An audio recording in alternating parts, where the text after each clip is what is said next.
मराठा आरक्षण संदर्भातलं विधेयक आज एकमताने मंजूर झालं असून ही आनंदाची बातमी आहे। महायुती सरकारने घेतलेले निर्णय एकमताने पारित झाले ही समाधानकारक बाब आहे, अशी प्रतिक्रिया भाजपा नेते अशोक चव्हाण यांनी दिली आहे।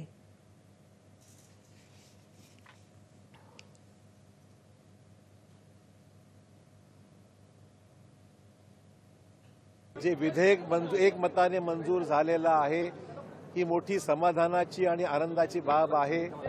महायुतीने घेतलेला हा निर्णय एकमताने पारित होत आहे। या अगोदरी झाला होता आणि आज एकमतानेच होत आहे, याबद्दल आम्ही सर्व अतिशय समाधानी आहोत। बऱ्याच दिवसापासून चाललेलं आंदोलन, उपोषण, मोर्चे याचा शेवट गोड होतो आहे, ही अतिशय आनंदाची बाब आहे।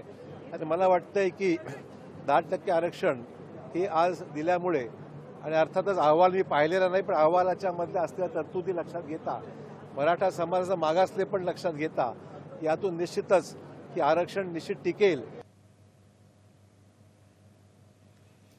महायुती सरकार मराठा समाजाची फसवणूक करत असून हे आरक्षण न्यायालयात टिकणार नाही, अशी टीका विधानसभेचे विरोधी पक्षनेते विजय वडेट्टीवार यांनी केली आहे।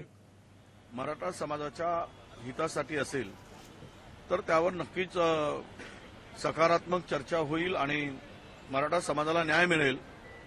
आता विधेयकातील मसुदा आज आता आमच्या साईडवर टाकला गेलेला आहे। आता आम्ही ते 17 पानाचे विधेयक आहे आणि अनेक मुद्दे त्यामध्ये आहेत। त्यातील आम्ही आमच्या पक्षांतर्गत बैठक आहे, त्या बैठकीमध्ये कोर कमिटीच्या बैठकीमध्ये आम्ही ही चर्चा करू आणि त्यानंतर आम्हाला आमचं मत स्पष्टपणे मांडता येईल। उद्धव बाळासाहेब ठाकरे गटाचे प्रमुख उद्धव ठाकरे यांनी सरकारच्या निर्णयाचं स्वागत करत मराठा बांधवांचं अभिनंदन केलं। हे आरक्षण न्यायालयात टिकेल असं देखील ठाकरे म्हणाले। की कायद्याच्या सर्व निकषावरती, सर्व पातळींवरती हे आरक्षण टिकेल अशी मला एक आशा वाटते। माझी प्रार्थना, आमच्या सगळ्यांची प्रार्थना आहे, कोणत्याही समाजाच्या आरक्षणाला धक्का न लावता हे आरक्षण दिले असं मुख्यमंत्र्यांनी सांगितलं, त्याच्याबद्दल मी त्यांना धन्यवाद देतो।